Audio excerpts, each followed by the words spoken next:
selamat pagi menuju siang dan bahkan selamat siang menuju malam juga kalau misalkan ini. Ya, perkenalkan nama saya Ridwan Fatamorgana. Ya, teman-teman sering bilangnya adalah Kang Iwa, tapi tanpa K tentunya. Nah, saya pada pelatihan BIMTEK kali ini kebetulan saya didapuk untuk menjadi fasilitator. Nah, fasilitator pada pelatihan-pelatihan ini sepanjang beberapa batch ini. Nah, saya kebetulan bersama dengan Pak Fatroni, nanti akan memperkenalkan dirinya masing-masing ya Pak Fatroni ya. Siap. Dan Mas Sutrisno, terkenalnya Mas Tris. Beliau ini dua orang yang luar biasa dan kebetulan jadi peserta. Nah, untuk lebih jelasnya saya persilakan untuk Pak Fatroni untuk memperkenalkan diri Pak. Santai saja lah. Iya. Ya, terima kasih Mas Iwa. Ini di sini saya alhamdulillah bisa mengikuti kegiatan yang diselenggarakan oleh IBK dalam rangka pengembangan hortikultura ya. Saya seniman sekali. Dan saat ini ya perlu saya kenalkan deh. Iya, kenalkan diri dulu aja Pak. Santai saja Pak. Iya.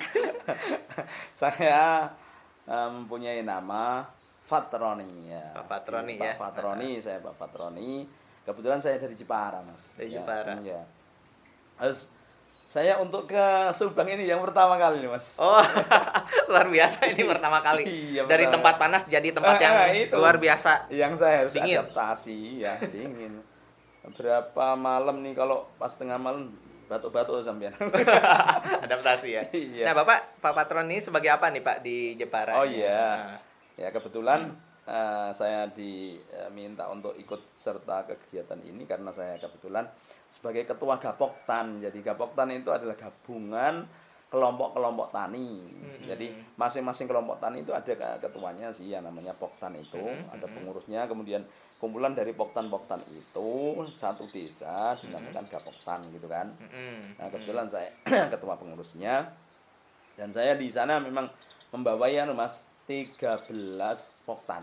13. Satu Dalam satu Poktan ada berapa orang, Pak? Enggak ada batasannya dalam satu Poktan. Artinya ketika Poktan itu dibikin karena ada kepentingan ingin pengembangan dalam satu kawasannya, misalnya satu bendung misalnya, bendung irigasinya itu dia bikin satu kelompok. Terus kemudian setelah itu sana ikut kemudian difasilitasi oleh desa. Oh, alhamdulillah ya. Terus kebetulan saya sebelumnya juga sebagai ketua Poktan. Oh, jadi naik ya ke Gapoktan ya. Ketika Gapoktannya itu pensiunan dari perkebunan, dinas perkebunan Gapoktannya. Terus saya kebetulan kok tahu-tahu rapat, terus kita juga nggak tahu. Tiba-tiba sana sini kok milih kok cuma satu orang gitu. Wah, nah, berarti ada sesuatu di Bapak ini. Ya, ini yang bilang di sana itu. Terus nggak apa-apa lah, asal ada yang bantu. Kalau saya nggak dibantu, nggak mau aku ngurusin segimbanya. Tiba-tiba ada yang ngomong, Pak, saya yang bantu jadi sekretarisnya langsung. Loh, jadi malah jadi ini akhirnya. Tapi akhirnya sampai ke sini ya Iya, Pak karena sampai itu kesini. juga. Iya. Oke, terima kasih Bapak. Nah, sekarang Mas Sutrisno sendiri seperti apa? Mohon diperkenalkan nih sendiri. Baik, selamat pagi. Terima kasih Kang Iwa. Perkenalkan, nama saya Sutrisno, biasa dipanggil Mas Tris. Iya, Mas Tris, terkenalnya Mas Tris. Mas Tris. Nggak terkenal juga sebenarnya. Jadi kebetulan saya di kampung, ya, orang kampung ya. Di kampung saya, kalau senior kita ini Gapoktan, saya Poktannya. Poktannya. Cuman di tempat kita kebanyakan ya hampir 100% itu muda. Ya 99 lah, karena sudah yang tua terus juga mengikuti alur kita. Teknologinya mungkin dengan cara penanganan yang lebih ke organiknya mungkin. Nah, selain di Poktan juga kebetulan ketua KTNA Kabupaten Demak, walaupun saya masih junior sekali, kebetulan saya dipercaya untuk menjadi ketua kelompok taninya di KTNA. Wah, luar biasa. Luar biasa ini. Kita baru tahunya pas sekarang ini. Kita katanya senior, tapi Jadi di KTNA sendiri saya juga merasa masih canggung ya, karena saya merasa di situ banyak senior yang pengalamannya luar biasa. Karena itu organisasi pemerintah ya, yang notabene sudah nasional juga mungkin Iya. internasional ya. Nasional itu memang. Jadi minder sebenarnya saya di situ. Tapi mau gimana lagi, senior juga sudah mempercayakan hal itu. Nah, selain di KTNA sendiri saya juga masuk di IBAN. IBAN itu apa, itu Oh, itu ya. Indonesian Brand Activist. Oh, Masya Allah, ternyata. Ini Pak, kita ngomong-ngomong tentang pelatihan nih Pak. Kita udah berjalan, udah lebih dari setengah pelatihan ini. Saya mau tanya ke Bapak-Bapak ya, ini terkait dari apa sih yang sudah didapatkan pada hari pertama untuk Pak Fatroni? Iya. Ya, untuk hari pertama alhamdulillah awalnya kan kita memang perkenalan ya itu sama IPK-nya apa kemudian orang-orang yang bisa mengemas kegiatan atau manajerial di IPK-nya. Ada pengalaman untuk di hari pertama dari materi ini menurut Pak Fatroni itu yang hari pertama itu seperti apa Pak? Kesan ini ya pengalaman Hari pertama itu kan juga bersama dengan Pak Iskandar itu ya. Iya.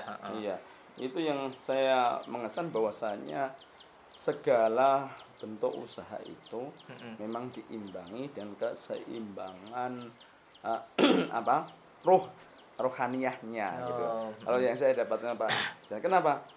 Setelah saya tanya, saya juga bingung juga. Seorang Pak Iskandar ini sebenarnya siapa gitu. Jadi muncul tanda tanya dan pengen lebih tahu ya.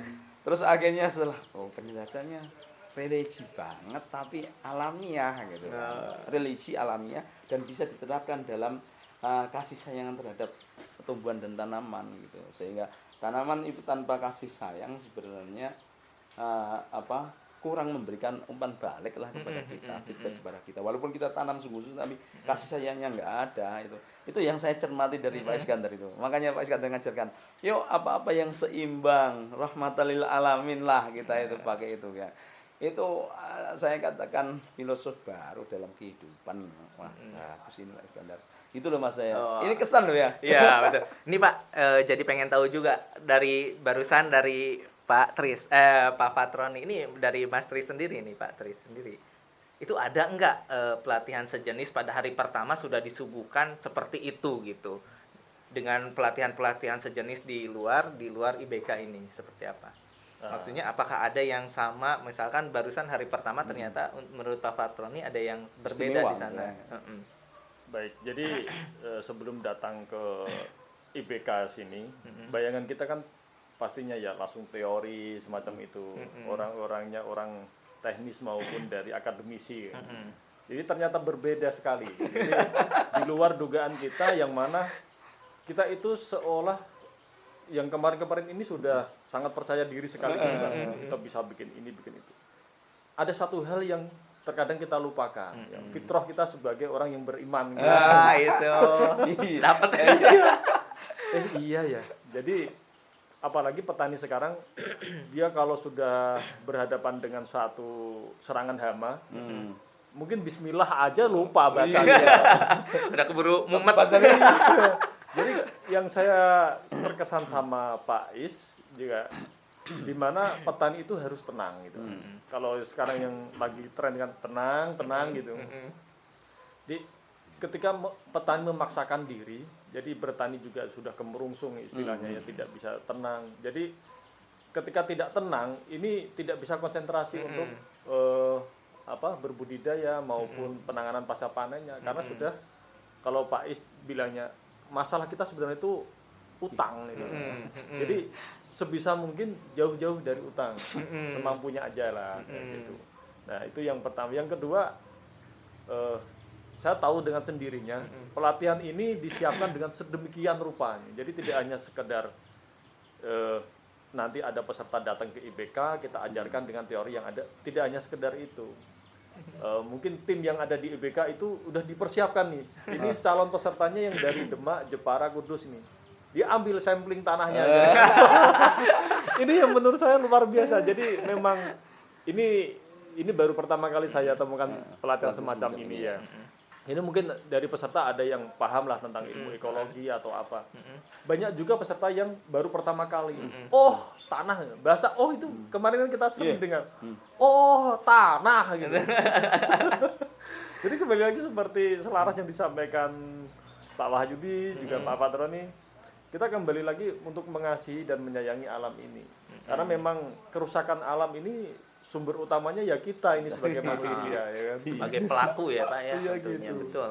Nah, itu di hari pertama ini tentang ininya. Saya pengen tahu juga nih, di hari kedua itu kita kemarin ada Pak Wahyudi, terus juga ada praktek tentang pengujian fisika tanah. Itu seperti apa nih Pak? Apa yang pernah didapatkan nggak? Atau kesannya seperti apa tuh untuk Pak Mas Tris dulu nih Iya, sebelum iya, Pak ini, Mas sebelum Tris. Pak Patron ini. Baik, jadi itu pengalaman yang luar biasa bagi saya ya. Nah, dengan adanya praktek seperti kemarin tentang uji tanah, jadi petani manapun atau peserta kita yang teman-teman kita yang datang bareng di sini, tidak ada satupun yang menyangkal gitu loh. Nggak ada ya, wah. Dari hasil tersebut. Jadi ini ilmu yang luar biasa. Luar biasa. Mungkin bisa saya dapatkan mungkin sampai 3-4 semester ini. Oh iya. Kalau di Betul kampus. ya. Kalau di fakultas mungkin bisa jadi ya minimal 2 semester lah. Sangat baru sekali. Iya. Baru ya Pak ya. Betul, Jadi, betul. Saya yang begitu seusia ini baru. Dalam proses praktek, pikiran saya udah di kampung. Awas loh kalau sampai nanti menyangkal sulit dijelaskan, tak kasih ini praktek. Pasti nggak bisa ngelak lagi. Karena teman-teman nggak ada yang apa mengelak sama sekali. Oh iya gitu itu. Iya. Nah, kalau menurut Bapak sendiri dari yang kemarin itu, yang kedua itu ya, hari kedua itu seperti apa nih Pak? Tadi barusan ternyata ada sifat uji fisik tanah yang Iya. menurut ini tidak bisa disangkal. Nah, Iya, menurut benar, Bapak gimana masalah. nih Pak? Menurut Bapak? Oh ternyata ekologi tanah, iya. Dari dulu kita dengar istilah ekologi tanah. Tapi bayangan kita ketika dengan ekologi tanah adalah banyak berbicara tentang struktur tanah ya. Nama struktur tanah ya ada tanah yang ada kerikilnya, ada pasirnya, tanah yang punya humus banyak, hanya seperti itu. Ternyata di sini itu uji benar-benar bahwasanya ada standarisasi pengukuran dari tanah ketika diuji itu, gitu kan. Dan pengukurannya itu matematis gitu. Itu yang luar biasa saya dapatkan. Oh, ternyata pakai rumusan, kemudian rumusan itu ketika di crosskan dengan teorik yang Mas Iwa sampaikan dengan segitiga ya kan, apa itu namanya, Segitiga tekstur itu ya Pak? ya itu loh, iya bener ini, wah ini luar biasa. Jadi kita mempunyai pengalaman ketika nanti menjelaskan, yuk kita uji, kita pakai seperti ini.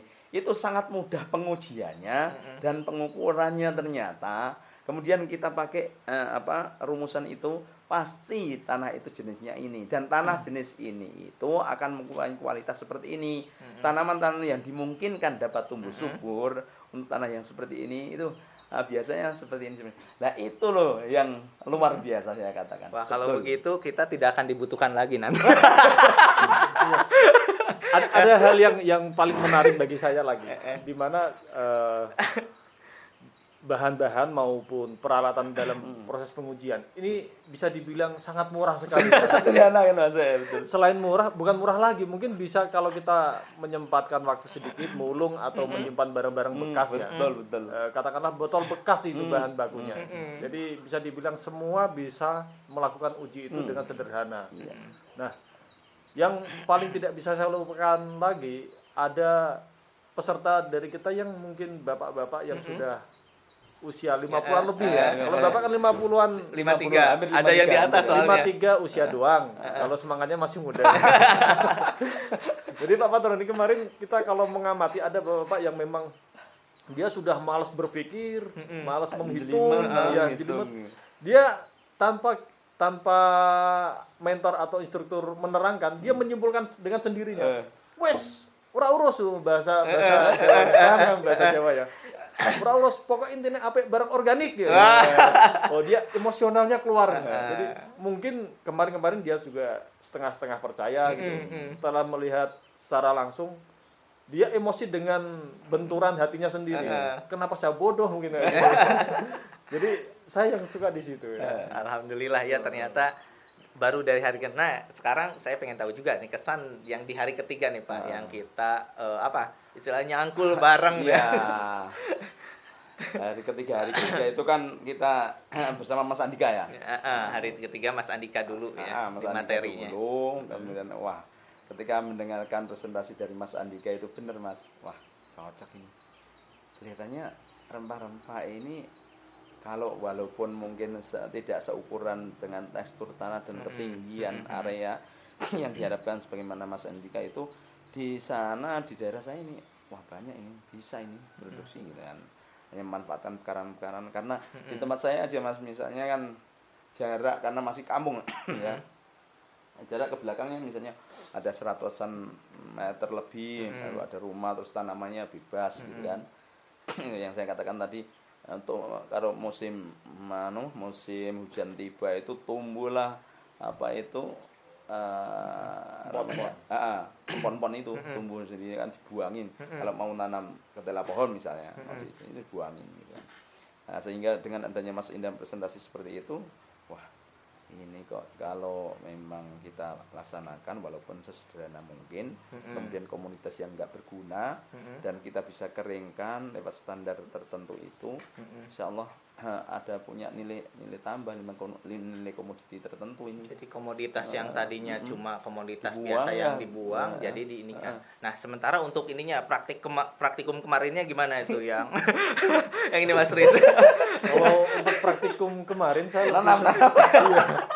Mungkin karena saya terlalu fokus di lingkungan atau pendampingan ke masyarakat ya. Jadi saya lebih cenderung mengamati teman-teman ini. Beda dengan saya ya. Iya, di mana teman-teman ini lebih konsentrasi di kekompakannya.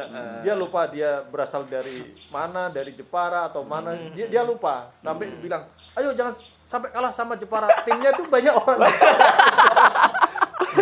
Ada juga yang dari Demak gitu. "Ayo Demak jangan sampai kalah dengan Kudus." Timnya itu hampir separuh orang Kudus.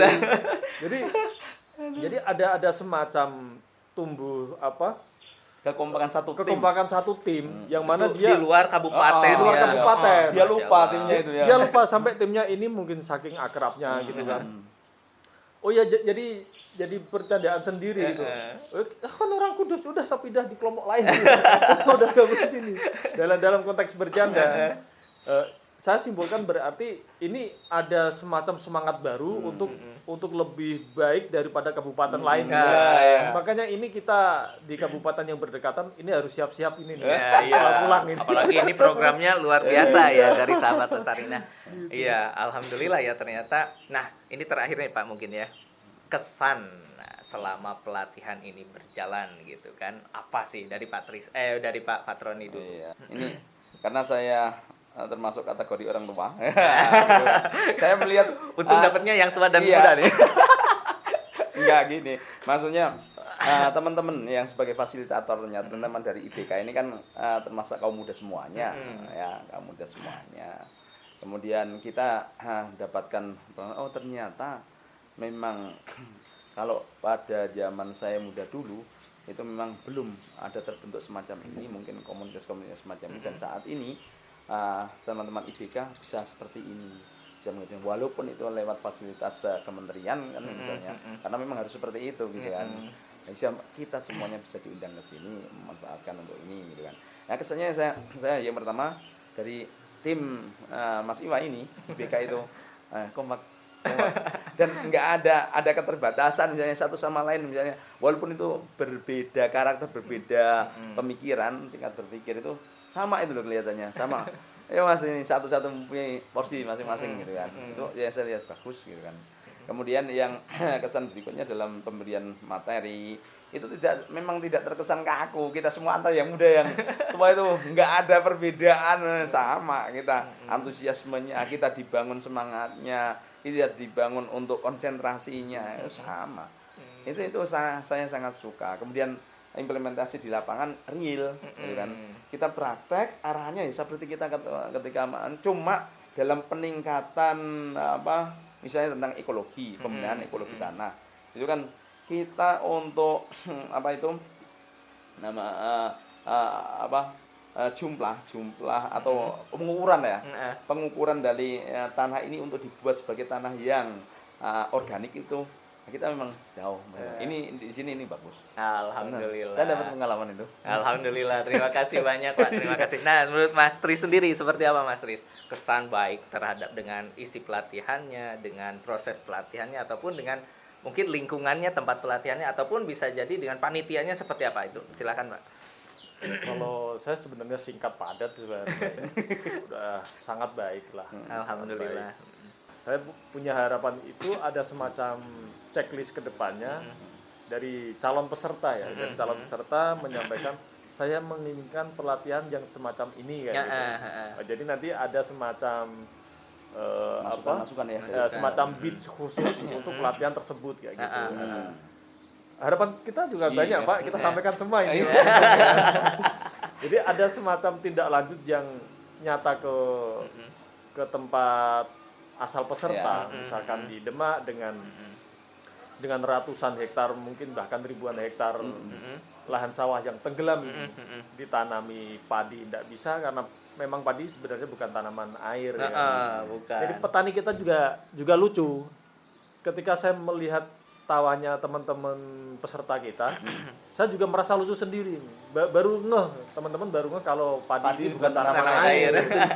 Makanya ketika nanam padi banyak air, banyak masalah karena memang bukan tanaman air. Iya, itu masalahnya. Nah, ini yang jadi masalah, padi bukan tanaman air tapi kuat di Air Di juga. di kondisi air air. juga, kondisi air. Nah, yang jadi masalah di wilayah Demak ini ada beberapa lahan yang memang sudah tidak bisa ditanami karena banjir. Banjir rob ya. Selain banjir rob, mungkin karena dampak dari rob ya. Iya. Jadi kita tidak bisa meninggalkan kesinambungan antara hulu dan hilir. Ketika rob ini sudah naik, air yang dari hulu tidak bisa mengalir. Nah, ini harus ada semacam inovasi sama gerakan baru yang memang berani mengambil keputusan, berani mengambil resiko juga. Kemarin Mas Iwa waktu datang di Demak lihat sendiri kan, di tengah kemarau air masih segitu banyaknya. Sampai orang nggak bisa nggak bisa nanam Pak. Padahal itu daerah sawah ya, itu luar biasa. Nah, kalau ini dibiarkan terus menerus, bahkan ini lebih dari 5 tahun, mungkin bahkan ada beberapa lahan yang lebih dari 10 tahun. Ini sebenarnya kan bukan tugas kita Pak. Iya, pemerintah. Walaupun kita harus dituntut untuk beradaptasi. Nah, dalam konteks ini pemerintah yang mana juga kita bingung. Kita ke Dinas Lingkungan Hidup, memang bukan tupoksinya.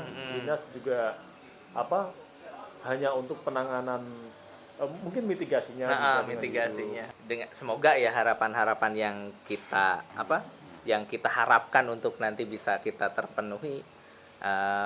Ini pelatihan ini dijadikan sebuah momen untuk kita bisa berjejaring juga, tidak hanya berjejaring dengan petani atau masyarakat dengan masyarakat, tapi lebih ke arah petani dengan para birokrat juga. Itu kan kita memungkinkan.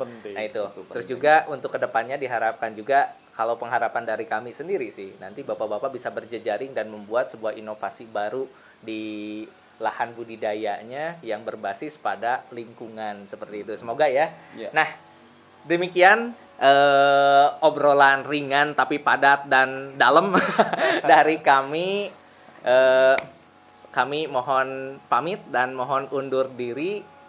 Semoga nanti ke depannya mungkin bapak-bapak ibu-ibu kalau ingin melihat lebih lanjut, nanti tetap saja di channelnya berikut. Terima kasih. Wassalamualaikum warahmatullahi wabarakatuh. Oke, Petani Hortikultura, Petani berdaya, Indonesia sejahtera. Oke, terima kasih.